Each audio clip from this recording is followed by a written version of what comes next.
Olá, meu nome é Jorge Clay Rabelo, sou nutricionista, especialista em nutrição clínica e esportiva, especialista também em fisiologia e prescrição do exercício, e hoje eu vou falar um pouco sobre a cafeína, que é uma substância com potencial ergogênico, ou seja, com capacidade de estimular e de aumentar a capacidade de realização do movimento, seja em atletas ou em pessoas que praticam esportes de forma recreativa.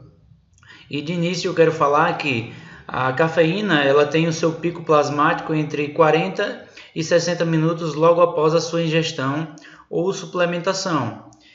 Ou seja, o que é o pico plasmático? É quando os níveis de cafeína atingem o seu máximo na corrente sanguínea após a sua suplementação ou ingestão por meio de café ou algum outro alimento que possua quantidades significativas de cafeína para gerar esse pico. É uma substância lipossolúvel, ou seja, que é capaz de se misturar com a gordura no nosso organismo, e é hidrofílica, ou seja, ela também consegue se misturar com a água, é hidrossolúvel. Então, a cafeína ela pode passar pela barreira hematolicórica no cérebro e com isso exercer seus efeitos lá na região cerebral, onde eu vou explicar mais à frente. E também a cafeína ela pode ultrapassar a placenta, estimulando o organismo do feto. Então é muito importante ter cuidado com a suplementação em mulheres gestantes. O ideal é evitar a suplementação de cafeína para que não ocorra efeitos negativos com a utilização dessa substância, já que se o feto tiver algum problema de coração ou em alguma outra área do organismo que a cafeína possa comprometer, esse feto ele poderá sofrer algum dano ou alguma lesão até mesmo irreversível por conta dos altos níveis de cafeína, principalmente encontrados em suplementos comercializados atualmente no Brasil. A cafeína tem uma meia-vida de 3 a 5 horas, ou seja, o que é a meia-vida? A meia-vida é quando a droga ela atinge um nível na corrente sanguínea, que é o seu nível máximo, e depois cai pela metade. Quando essa droga caiu pela metade, é considerada meia-vida. Um exemplo, se você utiliza 500 mg de cafeína e após 3 a 5 horas esses 500 mg cai para 250 mg na corrente sanguínea, isso é chamado de meia-vida, quando a droga cai pela metade na corrente sanguínea.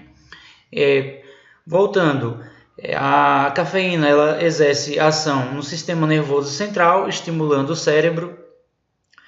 A cafeína em doses baixas de 2 mg por quilo é capaz de melhorar os sintomas de fadiga, ou seja, reduz a fadiga, reduz também a sonolência, aumento da respiração, da capacidade respiratória, liberação também de catecolaminas, ou seja, de adrenalina e noradrenalina nas glândulas adrenais, conhecidas também como glândulas suprarrenais, fazendo com que o metabolismo ele acelere. Por conta da liberação das catecolaminas ocorre também uma liberação maior, ocorre na verdade um aumento na frequência cardíaca. O metabolismo também da cafeína, a cafeína no seu metabolismo ela aumenta a diurese, ela tem um efeito diurético também. O que ocorre também em altas doses de 15 mg por quilo, a cafeína ela mostrou aumento da ansiedade, insônia, tremores e desidratação. Por que a desidratação? Por conta do efeito diurético exacerbado da cafeína. Então é muito importante, quando for fazer a suplementação da cafeína para algum paciente, prescrever em uma dose baixa, de 6 mg ou menos por quilo de peso corporal. 6 mg é considerada dose máxima. Pode ser testado doses de 2 mg por quilo, por exemplo, e aí se o paciente ele não responder bem a essas doses, aí sim vai aumentando de forma gradativa até ele responder de forma satisfatória. É importante questionar o paciente se ele toma muito café durante o dia e se após tomar café ele sente um aumento na disposição e se sente os efeitos da cafeína com a ingestão desse café. Se esse paciente ele tem sensibilidade à cafeína apresentada na anamnese, aí já é preciso ter um cuidado com relação à suplementação e não subir muito a dose.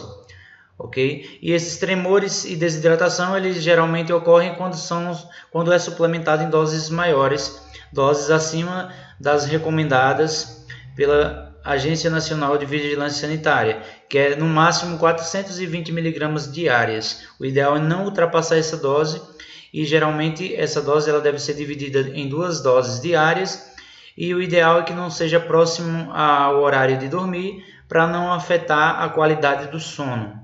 Ok? E a cafeína ela é antagonista de receptores de adenosina. O que ocorre? No cérebro nós temos vários receptores. Entre eles, nós temos receptores de adenosina. A adenosina é uma substância que, quando se liga aos seus receptores, ela gera uma sensação de sonolência, uma sensação de relaxamento. O que ocorre? A cafeína, quando ela chega nos receptores de adenosina, ela se liga, impedindo que a adenosina se ligue também ao seu receptor. Imagine uma chave e fechadura. Imagine que o receptor é uma fechadura e a cafeína é a chave. Quando a cafeína ela encaixa no seu receptor, a adenosina, que é uma outra chave, ela chega para encaixar e já não consegue mais se ligar ao seu receptor. Ou seja, o efeito que a adenosina exerce em reduzir, a disposição, no caso, vai ser bloqueado, porque a cafeína vai se ligar ao seu receptor. Então, a cafeína ela age dessa forma.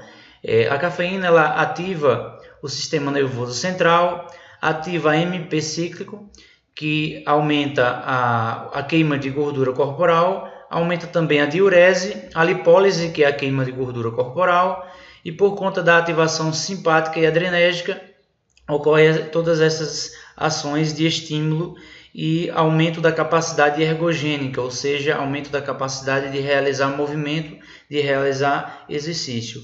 Esses benefícios são encontrados tanto em atletas quanto em indivíduos saudáveis, praticantes de atividade recreativa. Então, as doses usuais de cafeína giram em torno de 3 a 9 mg por quilo de peso corporal, mas o ideal é manter abaixo de 6 mg por quilo de peso corporal. E em termos absolutos, doses de 400 a 600 mg já promovem melhora do desempenho físico. Maior efeito em indivíduos com ingestão habitual, menor que 50 mg por dia, do que em pessoas com hábito de ingerir mais de 300 mg por dia. Ou seja, pessoas que já ingerem diariamente, por exemplo, chocolate, café em grandes quantidades, elas já respondem menos à cafeína porque o corpo já está habituado. E ocorre também um aumento nos receptores de adenosina, que eu já vou explicar. O que ocorre? Um up-regulation nos receptores de adenosina. Pessoas que consomem muita cafeína, o que ocorre? Aqui os receptores de membrana. São receptores de adenosina, aqui nessa imagem. E o que ocorre? O up-regulation é quando começa a aumentar o número de receptores na membrana celular. No início, indivíduos que consomem pouca cafeína, poucos receptores, passam a consumir muita cafeína diariamente, o número de receptores de adenosina vai aumentando e aquele efeito que eu expliquei anteriormente de adenosina se ligar aos seus receptores aumenta, porque a cafeína chega, ocupa alguns receptores, mas ficam muitos receptores livres para a adenosina se ligar. E aí a cafeína acaba não exercendo o seu efeito de estimulação por conta desse up-regulation que ocorreu. E aí o que pode ocorrer? O que pode ser feito? Reduzir a exposição à cafeína, diminuir drasticamente o consumo de café e de chocolate, se esse for o objetivo do paciente, de reduzir, de aumentar os efeitos da cafeína no organismo. E a partir do momento que passa a se expor menos ao consumo de cafeína, os receptores de membrana, os receptores de adenosina de membrana, eles passam a ser reduzidos. Ocorre um down regulation, que é a redução nos receptores de adenosina, e aí pequenas quantidades de cafeína que chegarem após essa adaptação, já serão suficientes para realizar o estímulo. Já a adenosina vai chegar, mas não vai ter receptores livres para ela se ligar, e com isso o paciente ele vai ter um estímulo muito maior com a suplementação de cafeína. E com relação à toxicidade da cafeína, o que ocorre?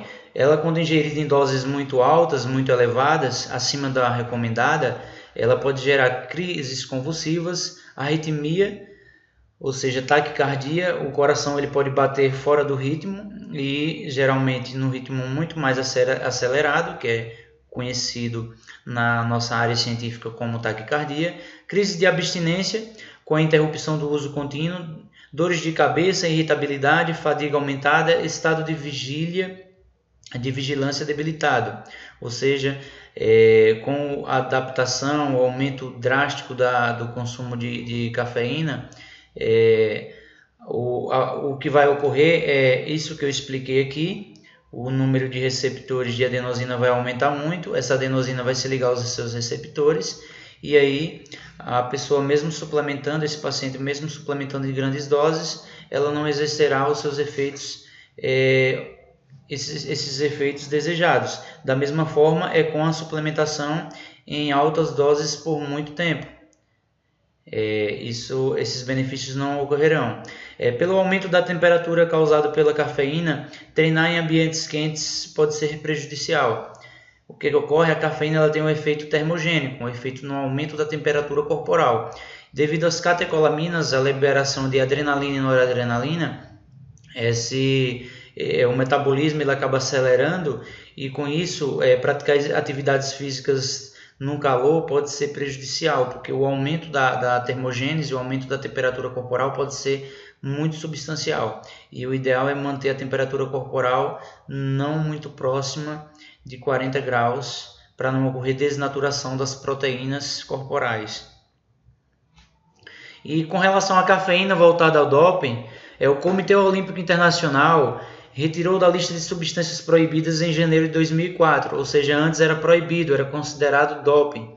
Entretanto, o Comitê Olímpico Internacional limita a 12 mg por ml de cafeína na urina, ou seja, a urina é analisada e não pode ter uma quantidade maior que 12 mg por ml de urina.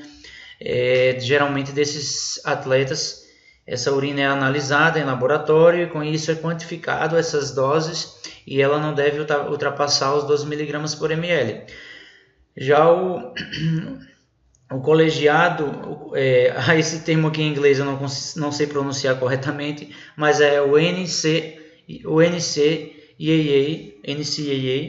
dos Estados Unidos, limita em 15 mg por ml de cafeína na urina, que é equivalente a 100 mg de cafeína ingerida, ou seja, é uma dose bem pequena de cafeína para já ser considerada doping. Estudos mostram que efeitos ergogênicos com doses tão baixas quanto 250 mg já são, ou seja, 250 mg já é muito significativo para realizar um aumento na ergogênese. Já atletas, eles geralmente não respondem tão bem a essas quantidades quando já estão habituados a fazer a suplementação de cafeína em doses altas. E, por fim, hoje eu vou falar apenas da cafeína, mas depois eu também quero falar com relação ao ácido fosfatídico, e você vai ficar na curiosidade com relação ao ácido fosfatídico, mas o que eu tinha para falar sobre a cafeína é isso. Esse slide ele tem algumas substâncias que são voltadas à ergogênese ou à hipertrofia muscular, e aí logo mais eu irei também gravar um vídeo falando a respeito do ácido fosfatídico. Um forte abraço, espero que tenha gostado.